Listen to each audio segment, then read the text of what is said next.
करा के आता है। तो देखो, आदम का बाप, जिसका कोई बाप नहीं, सुप्रीम फादर, वो भोला इतना, और उसका बड़ा बच्चा भी इतना भोला कि इतना भोला कैसा कि सारी सृष्टि के मनुष्य मात्र चाहे जैसे हों दुखदाई, सबको संग का रंग लगाता है।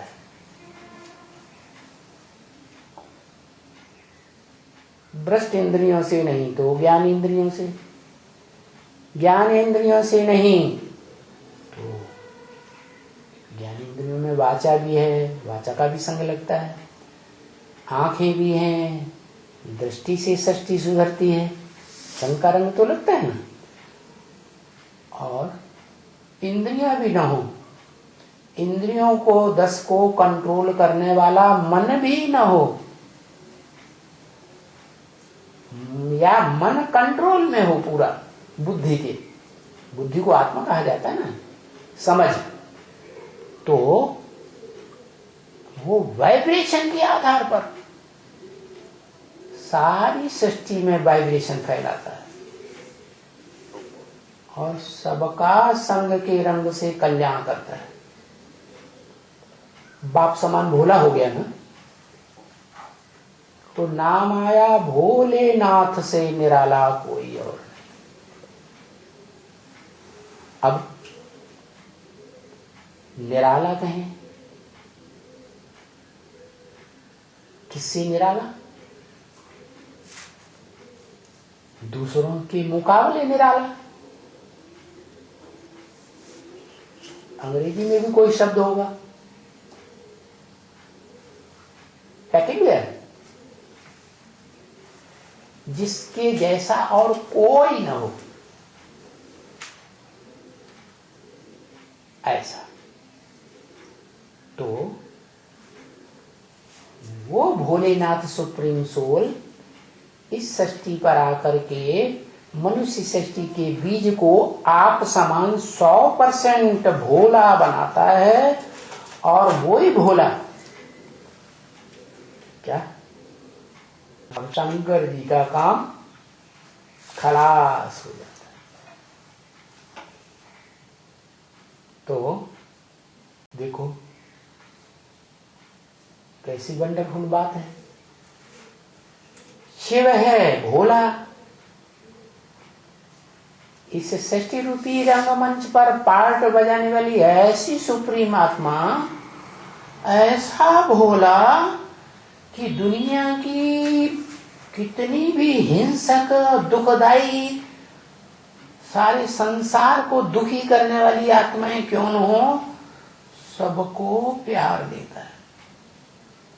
क्या? किसी को दृष्टि से, वाइब्रेशन से, वाचा से, जिस शरीर में प्रवेश करता है उसकी कर्म इंद्रियों से जब आता है, सात्विक स्टेज में प्रत्यक्ष होता है। क्या? जब प्रत्यक्षता रूपी जन्म लेगा तो सत्व प्रधान होगा या तमो प्रधान है? जैसे बच्चा सत्व प्रधान होता है, वैसे ईश्वर भी सात्विक पार्ट बजाता है। सारी सृष्टि की मनुष्य आत्माएं उससे प्यार का ही अनुभव करती हैं। कैसे प्यार करेगा? वो तो बिंदु है, निराकार है। मूर्तिमान शंकर में प्रवेश करता है। मूर्तिमान क्यों कहा? क्या सदा मूर्ति रहती है? जब महाविनाश होता है तो सबकी मूर्ति रूपी शरीर तो खलास हो जाते हैं।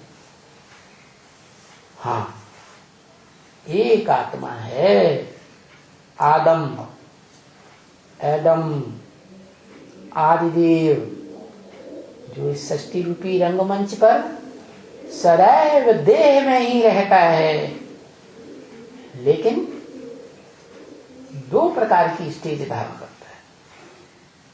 षष्ठी के याद में ऐसी सात्विक स्टेज धारण करता है कि निरंतर आत्मिक स्टेज में ही रहता है, आत्मा ही समझता है ज्योति बिंदु हूं। जैसे शिव ज्योति बिंदु है सदा काल के लिए, ऐसे वो भी यही समझता है कि जब तक टोटल नई सृष्टि नहीं आवे, नई सृष्टि की पीढ़ी तैयार न होवे, 16 कला संपूर्ण देवात्मा इस सृष्टि पर जन्म लेना शुरू न करें प्रैक्टिकल में, तब तक वो सात्विक स्टेज में ही रहता है। और सात्विक स्टेज में ही रह करके सारा कार्य करता है। विनाश का कार्य भी सात्विक स्टेज में करता है। कोई कहेगा अरे हाँ, गीता में लिखा है ना, ऐसी आत्मनिष्ठ आत्मा सारे संसार का भी विनाश कर दे तो भी उसको पाप नहीं लगता। इसीलिए ब्रह्मा के द्वारा वेदवाणी में ब्रह्मा के मुख से बोला, क्या क्या बोला है कि मैं ऐसे के द्वारा विनाश करता हूं जिस पर कोई पाप न लगे। पाप और पुण्य तो शरीर के द्वारा होता है, और वो आत्मा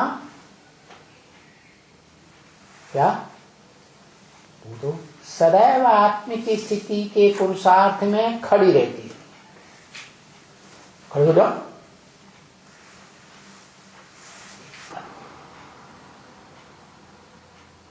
तो वो भोलेनाथ है। इस दुनिया की सबसे जास्ती जो भोली आत्मा है उसमें प्रवेश करता है।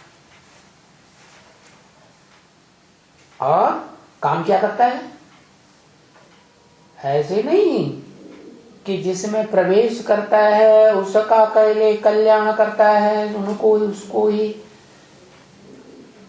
भलाई के लिए आता है। नहीं, वो सारी दुनिया की सभी प्राणी मात्र के लिए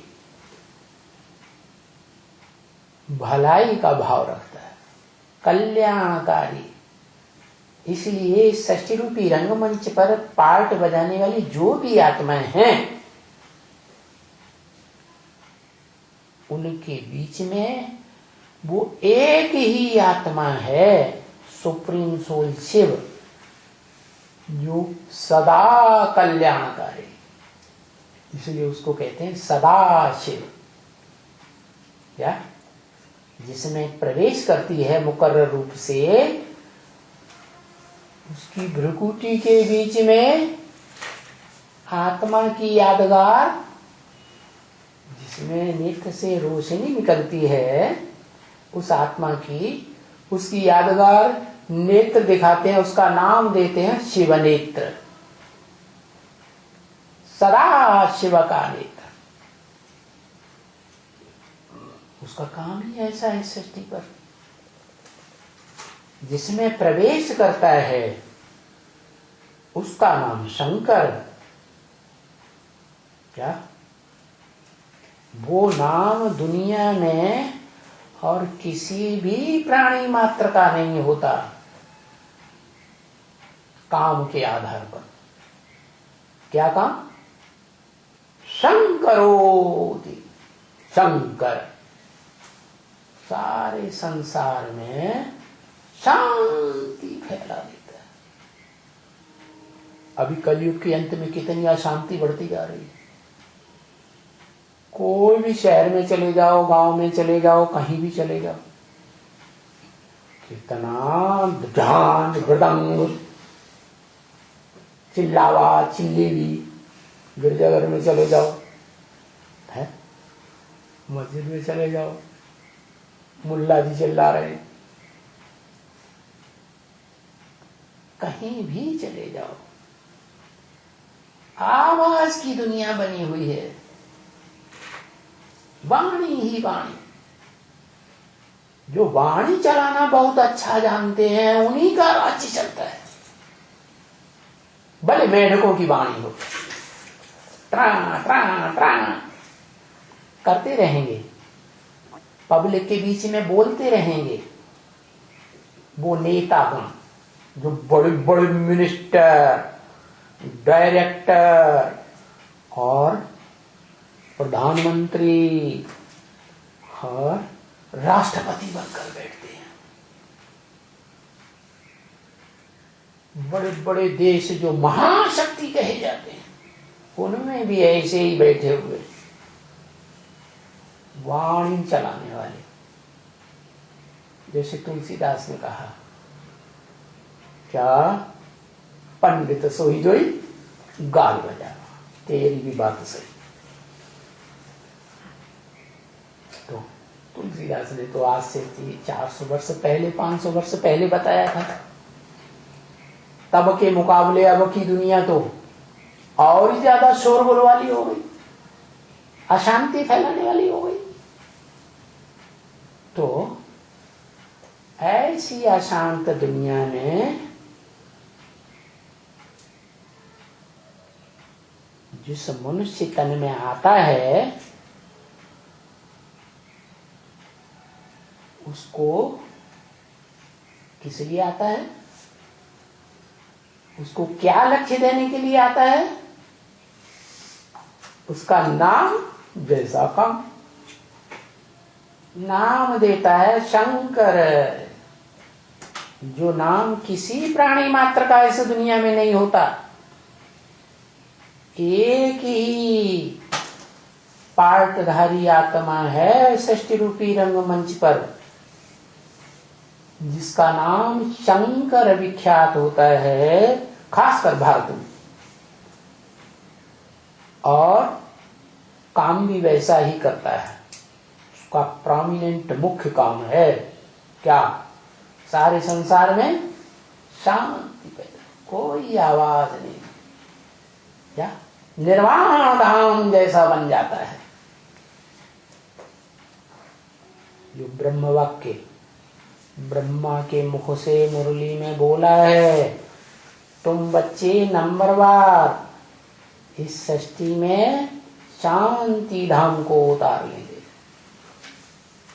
तो पहले नंबर में जो उतारने वाला है उसका काम के आधार पर नाम पड़ गया शंकर।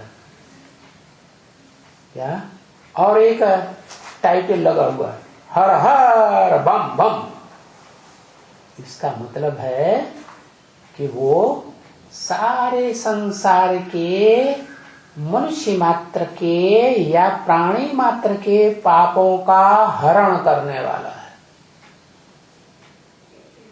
क्या? जब तक वो शंकर द्वारा महाविनाश का कल्पांत में कार्य नहीं होता, तब तक मनुष्य मात्र के पापों का विनाश नहीं हो सकता। पाप बढ़ते ही रहते हैं। क्या? तो वो इस सृष्टि पर आकर के जैसे ही इस सृष्टि पर आता है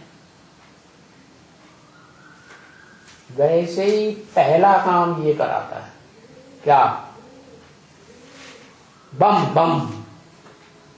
शंकर की प्रेरणा से बमों का निर्माण होता है।